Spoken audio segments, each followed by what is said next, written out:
Call A. Muhammad Yusuf from grade 5 to give the motivational speech between us. Assalamu alaikum wa rahmatullahi wa barakatuhu. எல்லா புகழும் வல்ல அல்லாஹ் ஒருவனுக்கே உரித்தாகட்டுமாக. ஆமீன். அன்பானவர்களே, ஒவ்வொரு வாரமும் நம்முடைய வாழ்க்கையில் நாம் தோர்ந்திருக்கக்கூடிய சமயத்தில் நம்ம நல்ல எழுச்சிகரமாக ஒரு நல்ல ஆளுமையாக நாம் வர வேண்டும் என்பதற்காக ஒவ்வொரு வாரமும் மோட்டிவேஷனல் ஸ்பீச் அப்படின்ற அடிப்படையில் நம்மளை எழுச்சி ஊற்றக்கூடிய பேச்சாளர்கள் ஒவ்வொரு வாரமும் பேசிட்டு வராங்க. அப்படி எல்லாரும் பேசக்கூடிய விஷயத்தில் இந்த விஷயத்தை நீங்கள் செய்தீங்கன்னா உங்களுடைய வாழ்க்கையில் நீங்கள் வெற்றி பெறுவீங்க, முன்னேறுவீங்க. இந்த விஷயத்தை கையில் எடுங்க, அந்த விஷயத்தில் கையெடுங்கன்ட்டு கிட்டத்தட்ட நாம் எந்தெந்த வாரங்களெல்லாம் நாம் இந்த ஃப்ளாக் ஹோஸ்டிங்கில் இருக்கிறோமோ எல்லா வாரங்களிலும் பலவிதமான மோட்டிவேஷனல் ஸ்பீச்சுகளை நம்ம கேட்டிருப்போம். இதை செஞ்சால் நம்ம வெற்றி பெறுவோன்ட்டு பலவிதமான விஷயங்களை நம்ம கேட்டிருப்போம். அதன் அடிப்படையில் எல்லா பெரும் வெற்றி பெற்ற எல்லாத்துடைய அடிப்படை அவங்களால் ஒப்புக்கொள்ளப்பட்ட ஒரு விஷயந்தான். அந்த விஷயம் இருந்துச்சுன்னா எல்லாமே தன்னுடைய வாழ்க்கையில் வெற்றி பெறலாம். ஆனால் அந்த விஷயந்தான் இன்றைக்கி நம்மள்ட்ட இருக்கக்கூடிய பெரும் மைனஸே அந்த விஷயந்தான். அந்த விஷயம் நம்மள்கிட்ட இல்லை.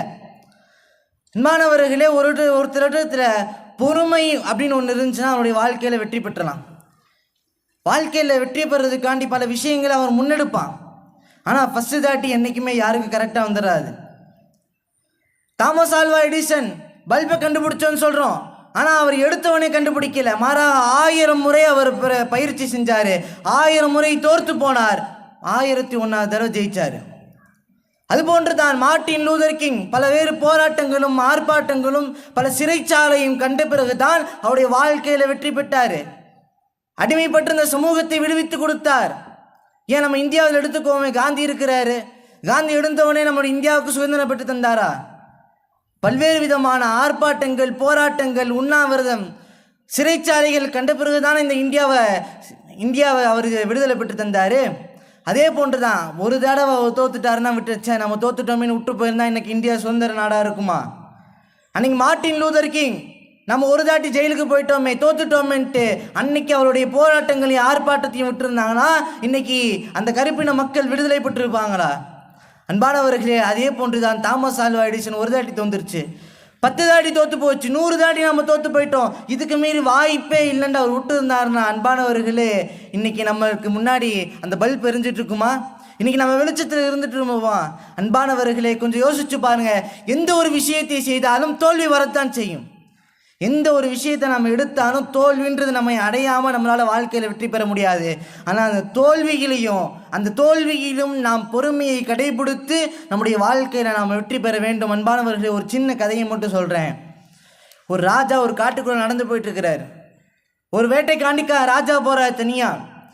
அப்போ இருட்டாயிருச்சு, திருப்பி வர முடியல. சரி, அப்போ எங்கேயாச்சும் வீடு இருக்குதா, தங்கிக்குவோம் அப்படின்ட்டு பார்க்குறாங்க. தூரத்தில் ஒரு வெளிச்சம் தெரியுது.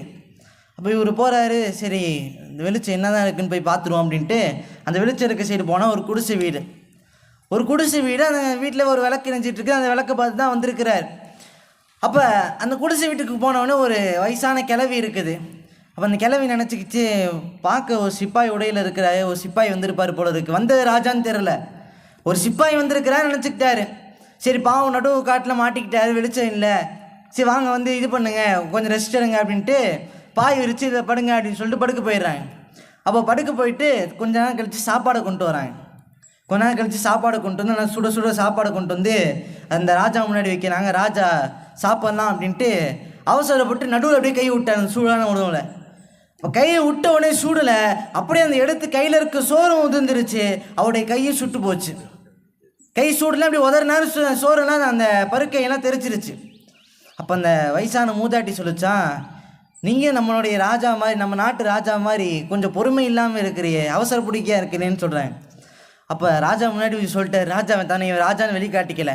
அப்போ அந்த ராஜா சொல்கிறாராம், ஏன் மன்னர் அப்படின்னா அவசர பிடிக்கையாக இருக்கிறாரு, என்ன பொறுமை இல்லாமல் இருக்கிறாரு அப்படின்னு கேட்கும் பொழுது இந்த பாட்டி சொல்லிச்சான், நம்ம ராஜா இருக்கிறார்ல, நம்ம ராஜா சின்ன சின்ன நாடுகளெல்லாம் ஃபஸ்ட்டு கைப்பற்றி அதுக்கப்புறம் பெரிய நாடுகளை கைப்பற்றதுக்கு பதிலாக பேராசை பிடிச்சி பொறுமை இல்லாமல் பெரிய நாட்டை தான் நான் கைப்பிடிப்பேன், பெரிய நாட்டை தான் நான் கையாளுவேன் அப்படின்ட்டு பெரிய நாட்டுடன் போய் போர் தொடுக்கிறாரு.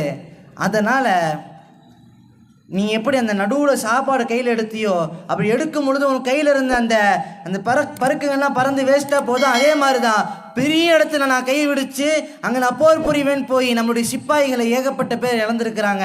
ஆக பொறுமையாக இருக்க பழகிக்கணும் அன்பானவர்களே. அந்த இடத்துல நம்ம ஓரமாக அந்த சாப்பாட்டை எடுத்து சாப்பிட்ருந்தோம்னா இன்னத்துக்கு அவர் சாப்பிட்டு முடிச்சிருக்கலாம், அவருக்கு எந்த ஒரு பாதிப்பும் ஏற்பட்டிருக்காது.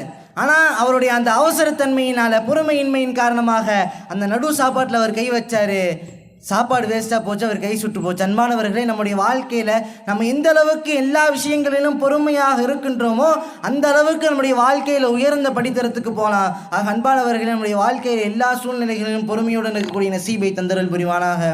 வாஹிரு தஅவானா அல்ஹம்துலில்லாஹி ரப்பில் ஆலமீன். அஸ்ஸலாமு அலைக்கும் வரஹ்மத்துல்லாஹி வபரகாத்துஹு.